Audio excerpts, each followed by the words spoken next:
ruang selalu terbuka bagi mereka yang berani menghadapi tantangan. Mengembangkan, mengadopsi, mengadaptasi, atau sekedar memodifikasi itu bisa dilakukan dengan cara mencontoh, meniru setelah mengamati. Ya, dititeni, oh begitu, oh saya coba deh, oh saya bisa, gitulah kira-kira. Jadi lakukan, dan Anda kalau mau melakukannya, Anda bisa memanfaatkan tadi ya, segala macam. Ini channel YouTube yang saya tunjukkan sebagai contoh yang memberikan free virtual learning environment yang memungkinkan Anda melakukan otodidak tadi. Ruang-ruang kelas virtual yang diikhlaskan oleh orang-orang hebat untuk ditiru, diajari, dilakukan itu banyak banget. Dan yang mau masuk ke ruang-ruang itu hebat. Saya tahu banyak anak-anak muda di Indonesia itu yang bisa ini, bisa itu, membuat ini, membuat itu ternyata dari seperti itu. Ada contoh, dia amati, ditiru, dia kembangkan, dia adaptasi, dia modifikasi, lalu dia dibilang sudah hebat. Gitu. Jadi, kalau Anda mau kreatif, ya VR based online learning tersedia, mobile access tersedia, interaktif tes kalau mau nguji kemampuan Anda tersedia. Kurang apa? Mau ngukur saya bisa apa ya? Itu namanya interaktif tes yang online itu banyak banget. Mau ngetes bahasa Inggris Anda? Gampang, tadi Bu Pauline menyebutkan pelajaran bahasa udah banyak. Tapi jangan lupa pelajaran yang lain juga banyak. Akan lebih hebat kalau Anda itu mau gitu ya. Ini ada contoh film Catch Me If You Can, itu bintangnya Leonardo DiCaprio sama Tom Hanks, itu film yang menginspirasi. Kalau Anda nonton pasti senyum-senyum itu. Anak SMA aja enggak, ya apa, baru umurnya itu belasan tahun, ngaku jadi pilot, ngaku jadi dokter, ngaku jadi hakim, pokoknya dia banyak sekali melakukan penipuan, memang ditangkap oleh namanya Tom Hanks sebagai polisinya FBI itu, tapi kisahnya dia berhasil dalam petualangannya gitu. Itu jangan dilihat kejahatannya, tapi kehebatan dia itu learning to be. Kok pantas jadi dokter, orang percaya, rumah sakit terima dia. Dia ngaku pilot, dia sampai membuka rekrutmen pramugari, banyak gadis-gadis cantik percaya sama dia. Itu learning yang ya saya pelajari dari film yang sebenarnya itu fiksi, tapi fiksi itu katanya Catch Me If You Can itu based on true story katanya. Coba nanti ditonton ya. Kan bisa pakai Netflix ya kan? Suka nonton enggak? Ya tadi mengamati itu kan antara lain menonton. Siapa yang mengharamkan nonton itu sekarang? Dulu YouTube dilarang macam-macam karena dulu belum tahu. Teman-teman, virtual classroom, discussion, authoring tool, quizmaker, microlearning banyak bisa Anda masuki dari banyak sekali platform-platform digital learning yang ini saya cuplik, ada Shift, ada Kajabi, ada LearnWord, ada ini, ada lynda.com yang sekarang berubah jadi LinkedIn dan lain-lain, banyak banget penyedia tadi ya, course untuk interaktif, template, memakai aplikasi-aplikasi video learning, ada lagi multi language, ada self-paced content sharing, online conferencing, banyak banget. Saya nggak akan jelaskan, Anda cari dan Anda pelajari. Di tengah dunia yang sedang berubah ini, PTP harus menyesuaikan diri, tujuan dan misi yang baru, jangan seperti kemarin, udahlah berubah Anda itu. Harus dirumuskan agar sejalan dengan visi kita ke depan itu, pengen ikut nggak ditinggal, gimana ya? Gitu.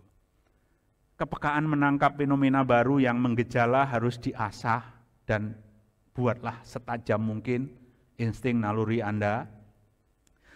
Setting atau latar pembelajaran itu sekarang sudah totally different, bukan hanya berubah, baru sama sekali, dan Anda harus perhatikan secara serius dan harus Anda respon. PTP harus berinovasi dan berkreasi untuk memecahkan persoalan baru dalam pembelajaran. Belajar itu sudah lain cerita.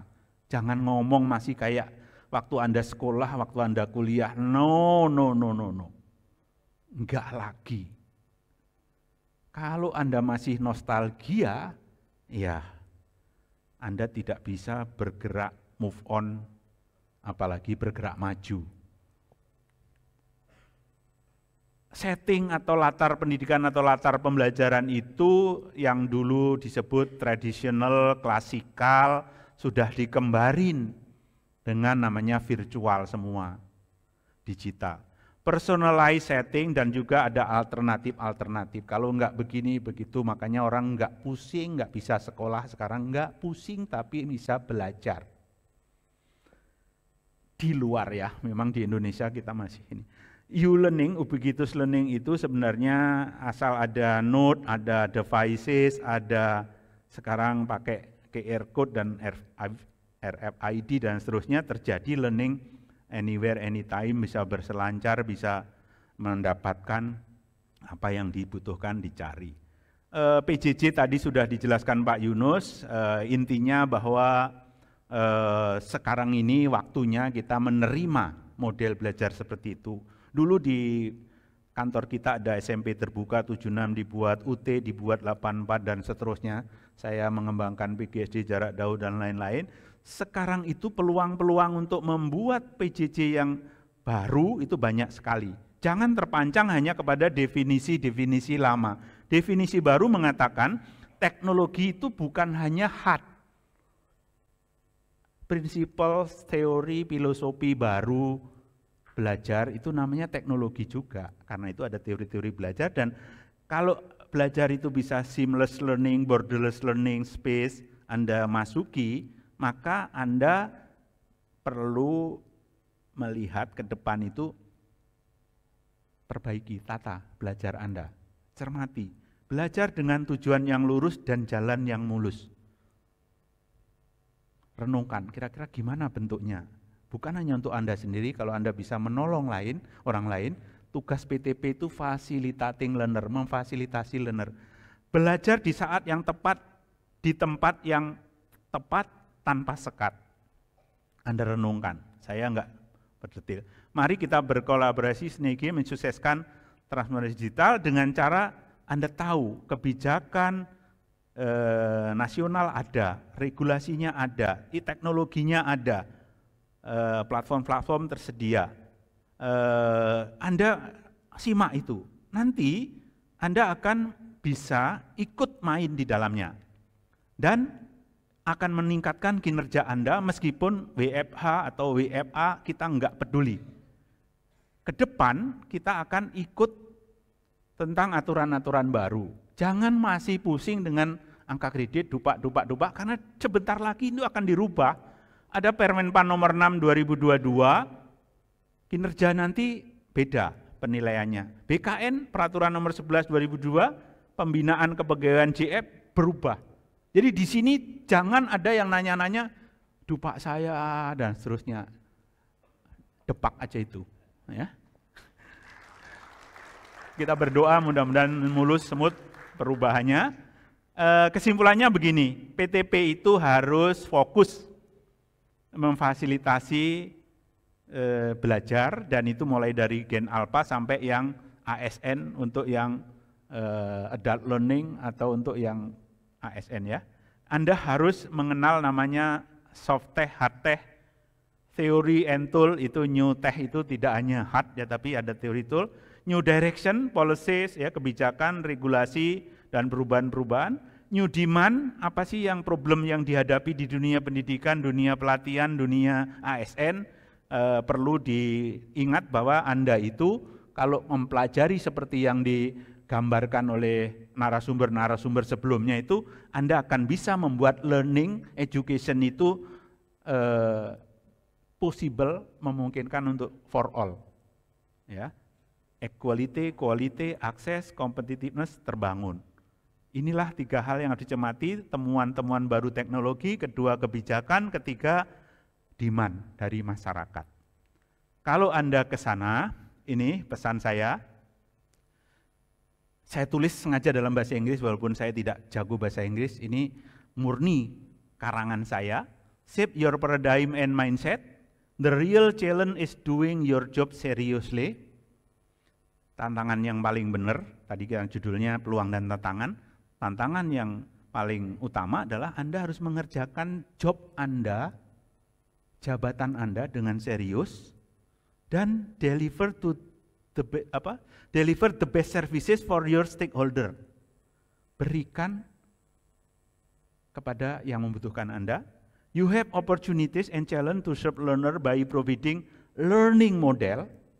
Anda harus tahu membuat model yang kayak UT, yang setengah UT, yang dan seterusnya itu. That has virtual spaces yang memiliki kelas-kelas ruang-ruang virtual, which are interaktif, memungkinkan interaktif learner menjadi aktif. Educative and fun, ini penting karena sekarang belajar kalau nggak menyenangkan ditinggal. Ya, di Jepang tadi saya ngobrol Pak Abi itu kalau nggak suka dia tidur dan nggak bisa marah guru sekarang, dosen sekarang. Motivating, menggairahkan motif, mendorong orang. Rich with digital content, kaya dengan konten-konten digital. And make it easy to achieve goal. Mudah untuk mencapai tujuan belajar ini apa? Jadi dokter itu enak, mudah. Belajar jadi ahli hukum, rasanya nggak kerasa udah lulus, gitulah. Itu perlu rancangan desain, perlu dianalisis, adil lagi. Do it, just do it, ikuti dulu itu, adi itu.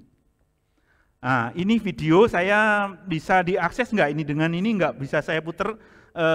Kalau bisa diputer, saya minta yang nomor 4 dari atas itu untuk membuat teman-teman yakin apa yang saya omongin.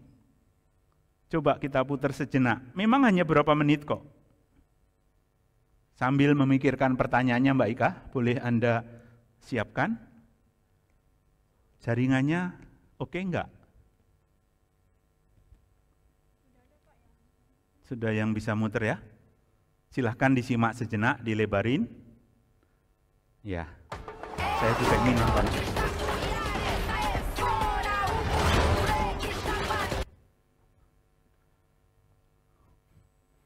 Kenapa ada orang yang dengan cepat bisa menguasai berbagai bidang berbeda dan bahkan berhasil di semua bidang itu? Sementara saya belajar satu bidang aja nggak paham-paham. Kita ambil contoh Elon Musk. Dia itu mempelajari internet dan dari situ dia bisa dirikan PayPal. Dia belajar ilmu teknologi transportasi, kemudian dia bisa ciptakan Hyperloop. Dia belajar renewable energy dan dari situ dia bisa dirikan Tesla. Dia belajar ilmu rocket science dan dirikan SpaceX. Akhir-akhir ini dia bahkan berupaya menguasai ilmu bioteknologi supaya dia bisa menciptakan Neuralink. Wow! Elon Musk telah menerobos banyak tembok penghalang dengan teknik belajarnya yang terbukti berhasil tidak cuma sekali, tapi berkali-kali. Nah, seperti apa sih cara belajar Elon Musk? Yuk kita temukan di video berikut ini.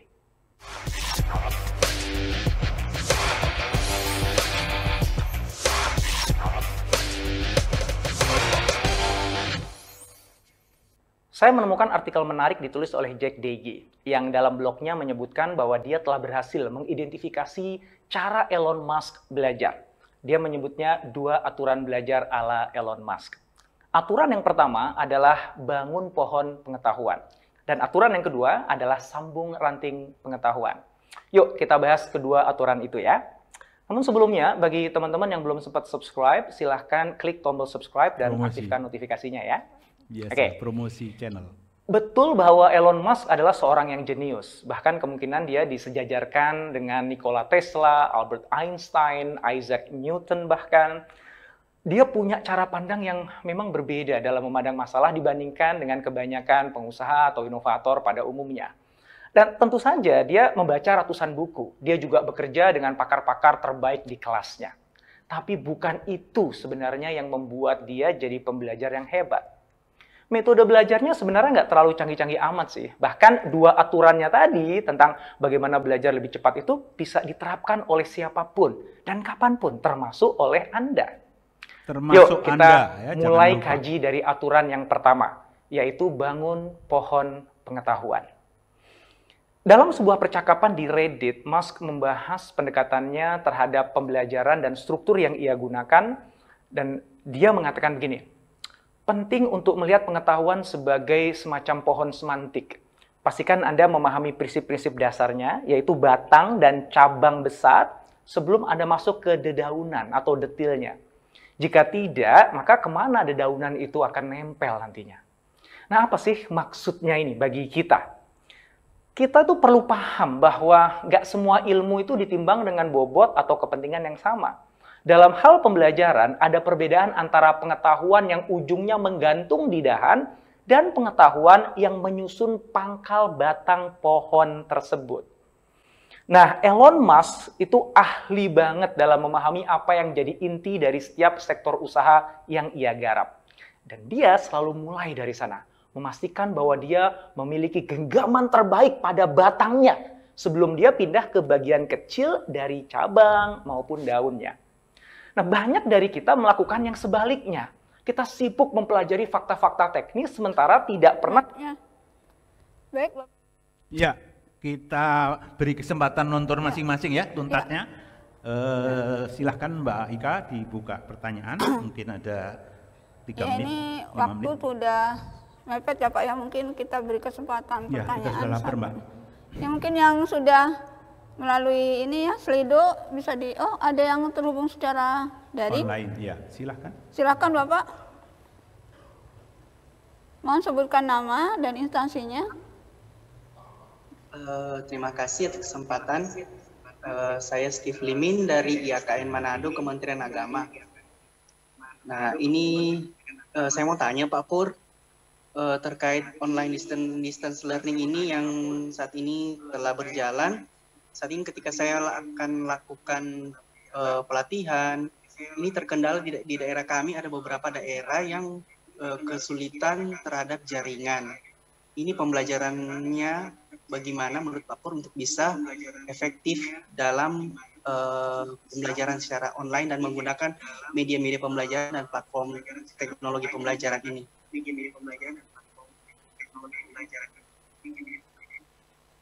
Ya, sudah pasti. Ya, silakan Pak. Kayaknya Sudah cukup? bisa Oke, ditangkap pertanyaan. sudah saya tangkap pertanyaannya. Mohon disimak Pak Steve. Yang selalu klasik adalah kita problem dengan jaringan, infrastruktur dan seterusnya. Biasa itu. Gimana solusinya? Pertanyaan penting itu. Sebenarnya begini, online itu kita tidak harus. Sinkronus itu sebenarnya hanya butuh 10%.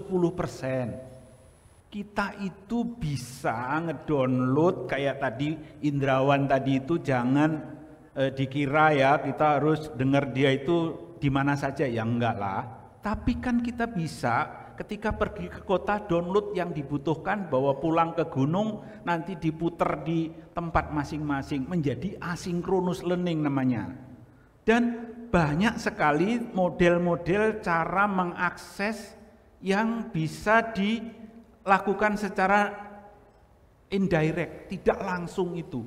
Karena sekarang ini resources itu memang rata-rata ada di ruang-ruang virtual yang banyak orang yang mendambakan itu selalu minta infrastrukturnya.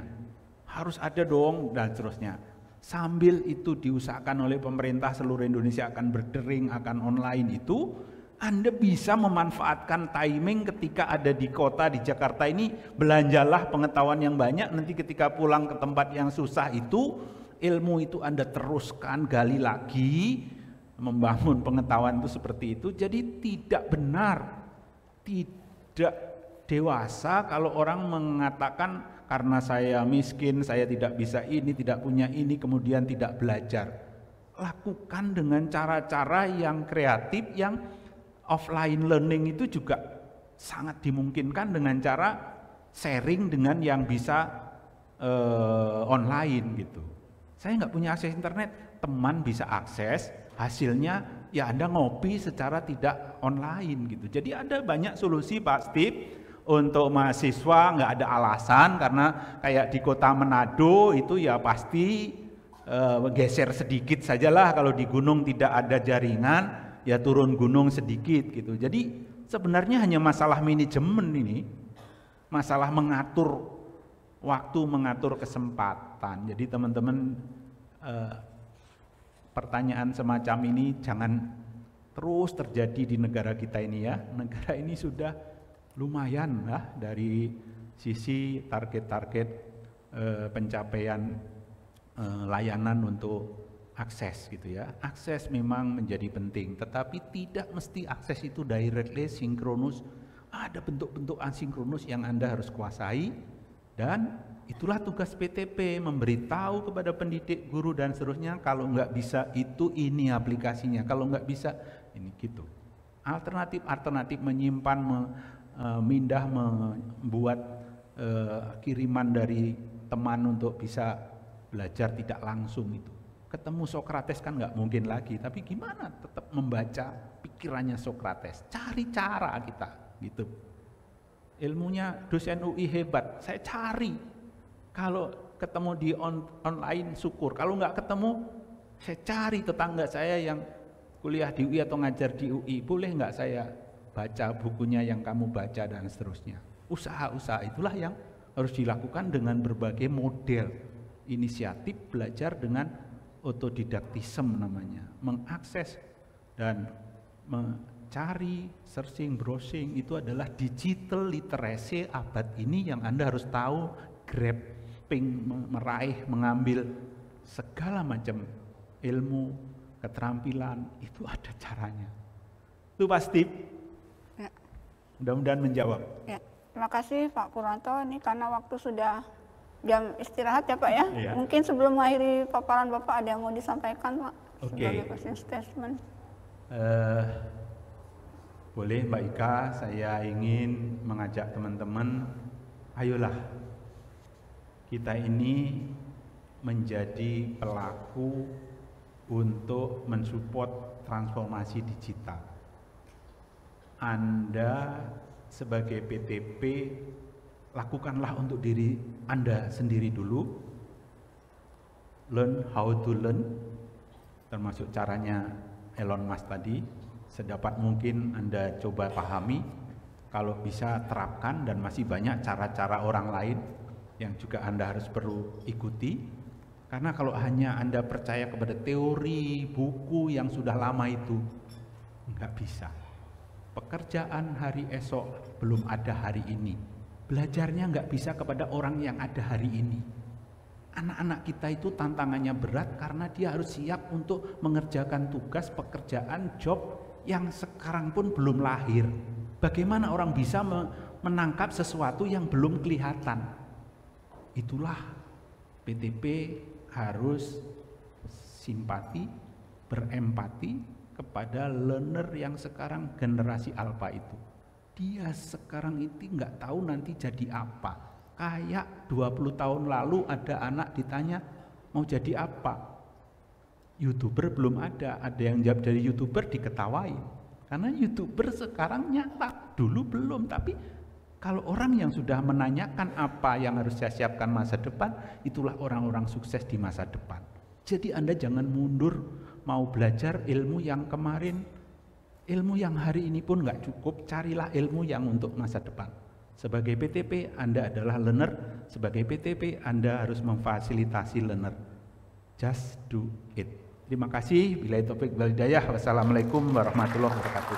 Waalaikumsalam warahmatullahi wabarakatuh. Baik Bapak Ibu, closing statement tadi mengakhiri sesi kita kali ini. Terima kasih kepada Pak Purwanto dan para hadirin semua yang sudah hadir baik secara daring maupun luring. Waktu kami kembalikan kepada MC. Assalamualaikum warahmatullahi wabarakatuh. Waalaikumsalam.